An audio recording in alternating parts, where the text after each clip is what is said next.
Acabou. O Brasil foi eliminado pela Noruega na Copa de 2026. E agora, quais serão os próximos passos? Quais serão os caminhos aí que Carlo Ancelotti vai trilhar ou vai precisar trilhar para poder alcançar o Hexa em 2030? Bom, nós vamos tentar entender aí um pouquinho do que é esse Brasil pós-eliminação com ele, Vampeta, no Red News. Boa tarde a todos, né? Boa tarde, Vampeta. E boa tarde você também. Deixa seu like, deixa um comentário e também se inscreve aqui. Bora bater 2.000 inscritos aqui nesse canal? Vamos ali tranquilo, tranquilinho. Vem com a gente, pô. O Brasil eliminado pra mim não foi surpresa nenhuma, não. Eu achei que poderia até passar pra mim de igual para igual o jogo contra a Noruega antes do confronto. Foi um jogo muito lento, né? E o Brasil, concordo com o Fascani vendo tudo, não recuperava essa bola, não tinha iniciativa nenhuma. Como é que pode 65% a 35% de posse de bola na Noruega, mas a Noruega sem agredir, né? Tocando a bola, um jogo lento. Quem viu o jogo da Inglaterra com o México e viu o jogo do Brasil com a Noruega, muito longe de tudo. Mas quando eu falo assim, a rédea, quem tinha que tomar iniciativa é o Brasil. É o Brasil que tem 5 estrelas, tem jogadores espalhados nas grandes equipes do mundo, a Noruega também tem. Né? Tem um ralo de lá que é um monstro que decidiu, mas dá pra fazer melhor sim. Achei que o Casemiro, o Bruno Guimarães, depois que perdeu o pênalti, se abateu, não recuperou bola nenhuma. O Odega joga, parecia um racha do Operário, lá onde eu jogo. Vila Maria contra Belenzinho. É verdade, a lentidão que tava. Todo mundo amigo. Todo mundo, pá, digo, caramba, essa porra aí, ninguém vai roubar a bola do outro, não. Principalmente o Brasil que tem que roubar, né? E aí, eliminado. Eu acho até que se o Japão tivesse a coragem de jogar, seria já complicado pro Brasil no jogo antes desse.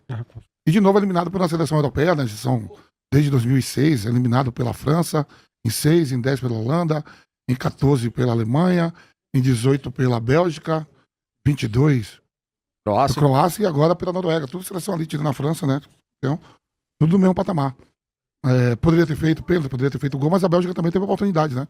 Talvez, eu acho que das 3 Copas do Mundo que o Alisson foi, talvez foi a melhor partida dele foi nesse jogo aí. Ele fez umas defesas. Umas 2 defesas boas. Boa. Então o Brasil eliminado, né, de fora, e aí se reorganizar. Alguns personagens ali já não vai fazer mais parte da seleção.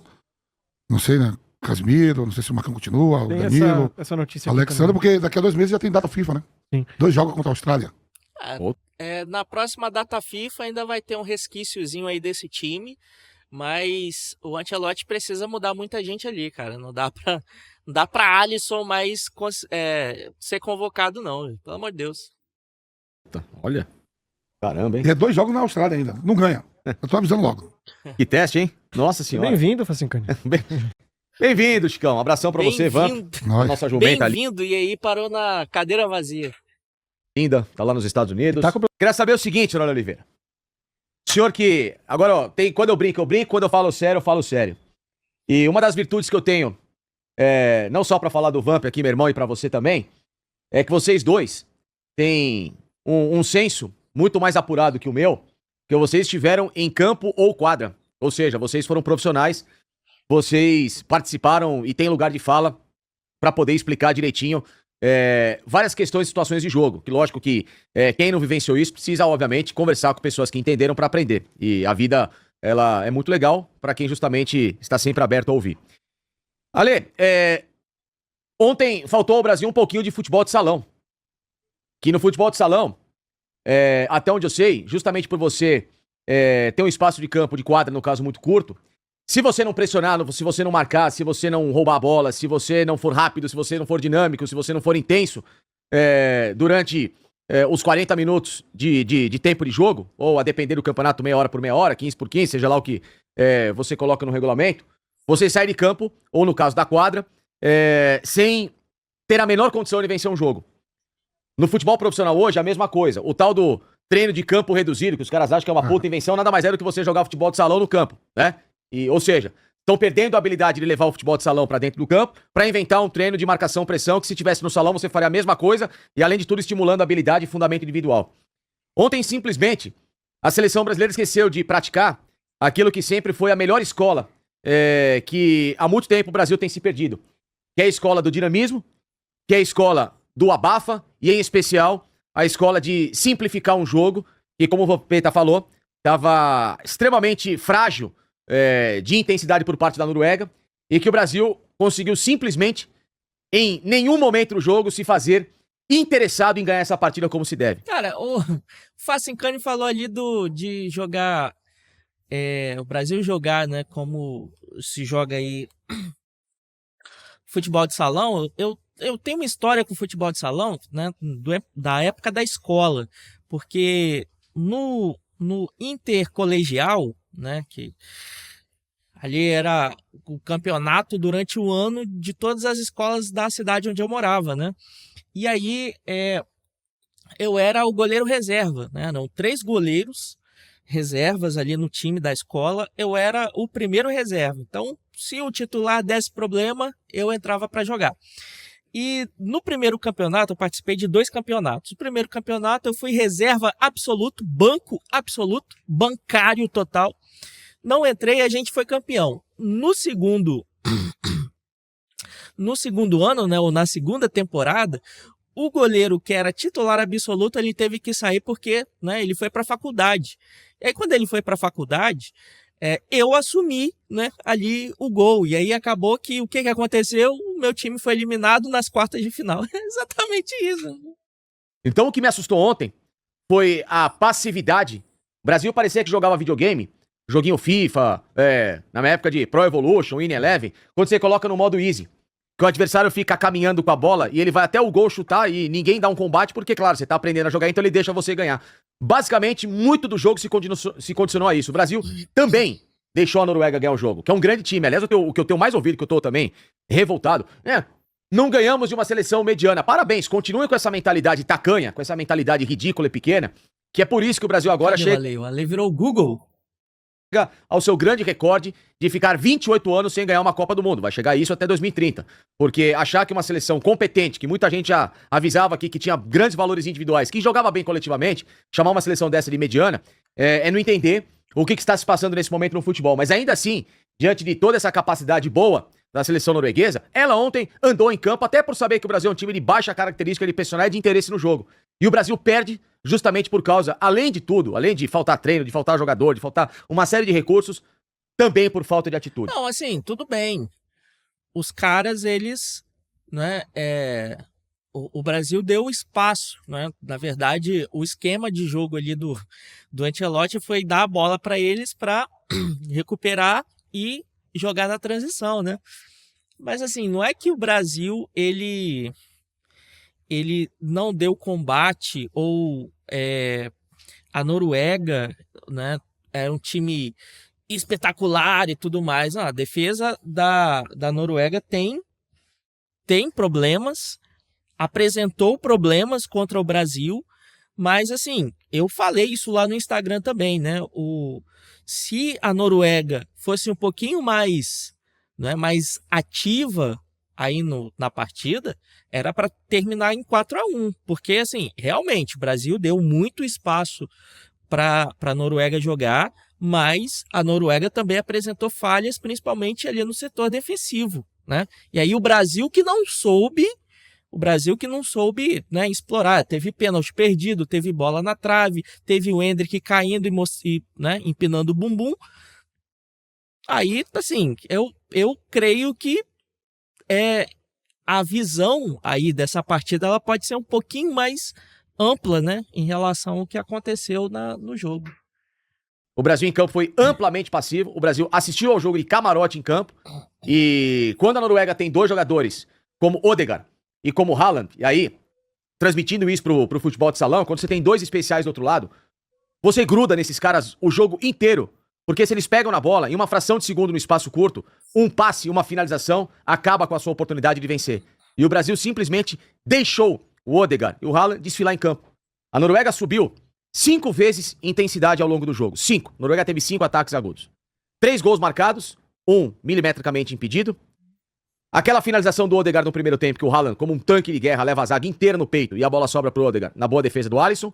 E aquela no segundo tempo, lá na ponta esquerda, o Sheldrup, né, que tenta a finalização por fora, e o Alisson faz uma defesa no canto dele. De 5 vezes que a Noruega simplesmente deu um pouquinho de acelerada no jogo, ela fez 3 gols e quase marca mais 2. Pois mostra... isso aí, né?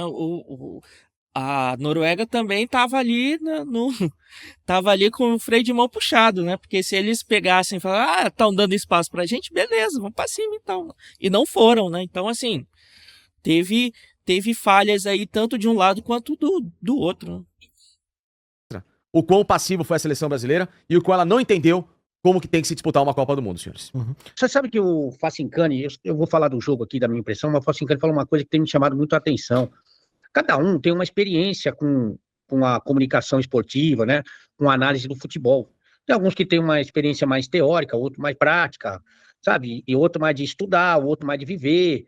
Alguns de pisar no campo, outros de trabalhar mais na redação e tal. E eu acho muito saudável você saber conviver e respeitar a visão de cada um. E aí não tem, na minha opinião, não tem certo ou errado. Cada um tem uma visão, uma forma de enxergar que foi, inclusive, da sua formação, né? Como analista, como comentarista, né? Como comunicador. E eu acho que a gente está perdendo muito essa, assim, poxa, você enxerga de um jeito, eu enxergo do outro, o outro enxerga do um e tá tudo bem, meu. Agora, você não precisa querer matar o outro porque o cara pensa futebol diferente de você, porque na formação dele, do dia a dia dele, quando ele acompanhava futebol, ele acompanhava de um jeito e você de outro. Por exemplo, eu vi o jogo do campo, né? Que é uma visão diferente da televisão, evidentemente, né? E assim, tem algumas impressões que eu tive ali que eu não sei se ficaram claras. Por exemplo, eu acho que uma das apostas do Ancelotti foi nessa linha ofensiva mais leve e que tem como característica pressionar a saída de bola a partir do tiro de meta do adversário. Então, você tem 3 dos 4 atacantes que o Brasil colocou para sair jogando ontem, 3 caras que gostam de marcar. O Ryan, que foi muito mais marcador do que atacador, infelizmente. E anulou legal o Haaland, tá? Em muitos momentos. Eu acho até que ele ganhou a posição por causa disso, que o Ancelotti gosta de atacante que marca. E, na minha opinião, para ser titular de uma seleção brasileira numa Copa do Mundo, você tem as suas obrigações defensivas, mas quando você tem a bola, você tem que ferir o adversário, cara. Pô, daqui a pouco nós vamos pegar o Romero, aquele Romero que era do Corinthians, para botar no ataque da seleção brasileira, o volante pela beirada. Mas dos 4 atacantes que saíram jogando, 3 gostam de marcar.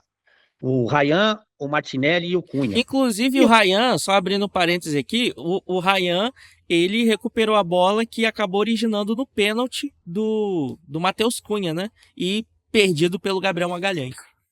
O Vinícius ali também, de vez em quando faz uma pressãozinha ali na saída de bola do adversário. E eu acho que essa era uma ideia do Ancelotti, porque ele conseguiu alguns gols, inclusive, dessa maneira contra o Haiti e contra a Escócia. O que fez a seleção da Noruega, que também é muito inteligente para jogar com as peças que tem? Quando o Brasil tentava pressionar a partir do tiro de meta, essa bola ia pro goleirão. E o goleiro não tinha a menor vergonha de fazer uma ligação direta pro Haaland.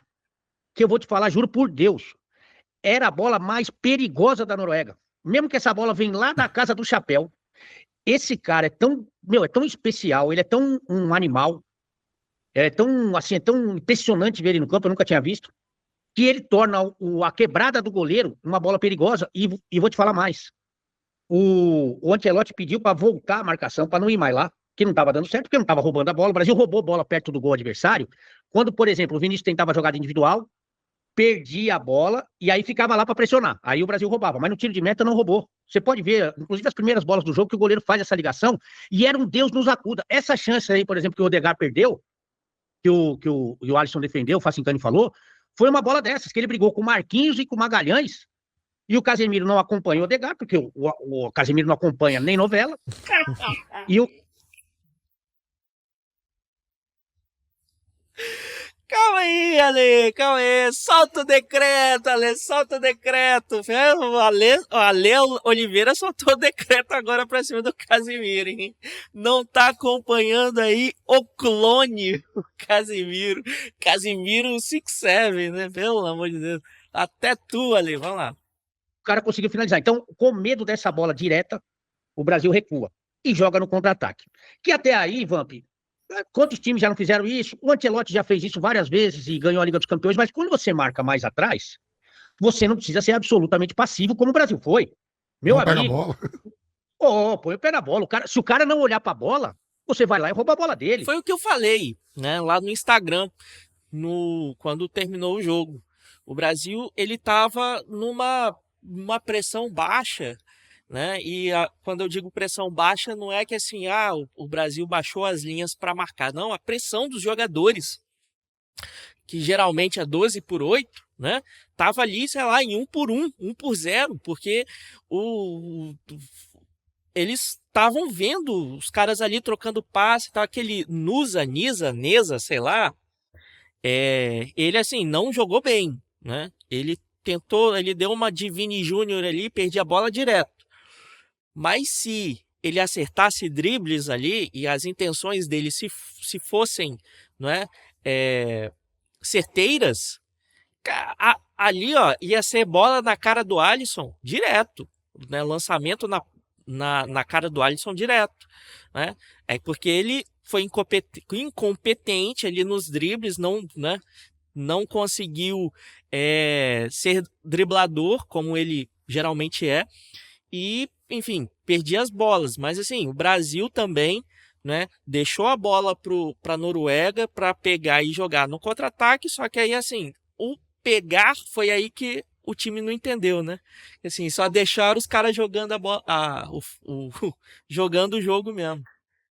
Agora, o cara olhava pro campo e nem olhava pra bola. O Odegaard, que é muito bom jogador, todo mundo conhece o Odegaard ali do Arsenal. Ele virou o Zico. Eu até falei durante a transmissão, Flávio, que quando o narrador vai fazer um jogo de um time japonês ou de um time que o nome dos caras é muito difícil, ele escolhe um jogador, que o nome é fácil, e toda hora esse cara toca na bola, porque é só pra ele falar que, pra ele continuar narrando, mas ele não sabe quem tá com a bola. Parecia que o narrador estava fazendo isso porque o Odegaard, ele desfilou durante o jogo inteiro no campo todo, com uma tranquilidade, com uma facilidade espantosa, ele virou o Zico. Porque a nossa marcação, ela ser recuada, tudo bem, mas ela era muito passiva o tempo todo. E aí o Brasil começou a apostar no contra-ataque que inclusive existiu no primeiro tempo, e que na segunda etapa, o treinador dos caras, o que ele fez? Ele tirou os dois de beirada. O Sorlotti, que na beirada não ia arrumar nada, porque ele é centroavante, um grandalhão, que na beirada ele não ia arrumar nada, só estava dando contra-ataque. E o Nusa, que é o cara do 1 contra 1, que podia ganhar ou perder, mas quando ele perdia, dava contra-ataque pro Brasil. Ele tirou esses dois caras para acabar com a possibilidade do Brasil dar contra-ataque. Isso aí. Meteu o Bob do outro lado. E o Bob dobrava em cima do Vinícius Júnior. Entendeu? E aí que não é o Bob Charlton, tá? O Brasil só foi ter o contra-ataque naquela bola do Endrick, que o Casemiro roubou, o Vinícius dá um passe mágico e o Endrick acaba perdendo o gol. Mas não tinha mais contra-ataque, então o Brasil não tinha jogo. O Brasil não tinha jogo. E o que entrou ali pelo outro lado é que dava 2 passos pro Haaland, né? Exatamente.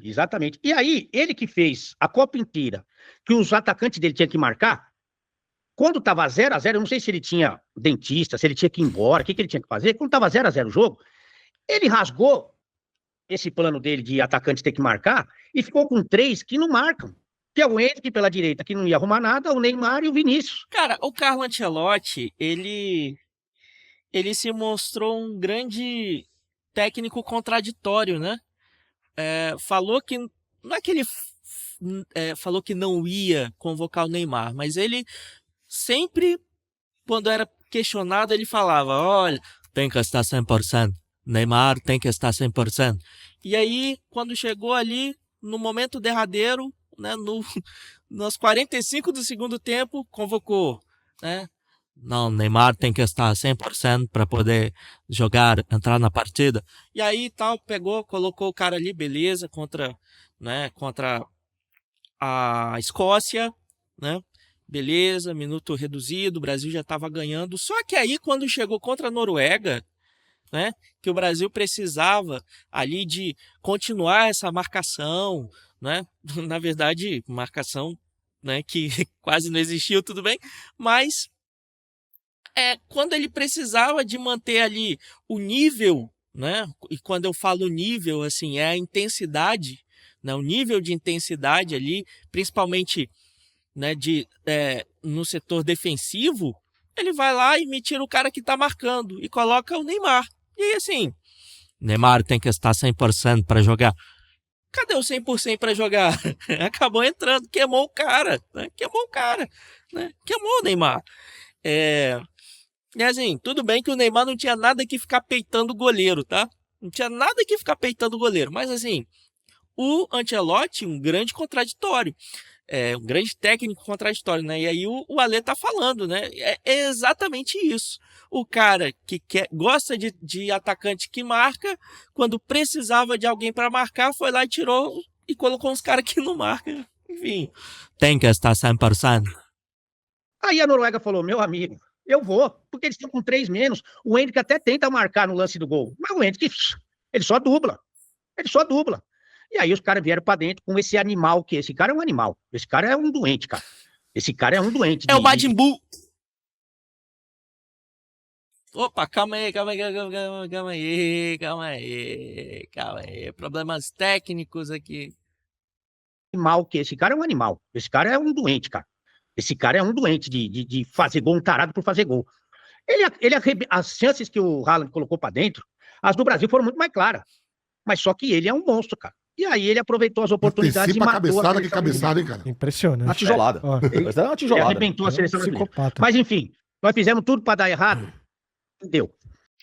Bom, tá aí. Brasil perdeu pra Noruega, perdeu o caminho de casa pra Noruega, e aí você vai deixar o seu like, vai deixar um comentário falando onde que o Brasil está neste momento, e também vai se inscrever aqui nesse canal, porque a gente precisa chegar aí em 2.000 inscritos. Bora lá, uma metinha aí bem tranquila, beleza? Bora aí, até o próximo vídeo!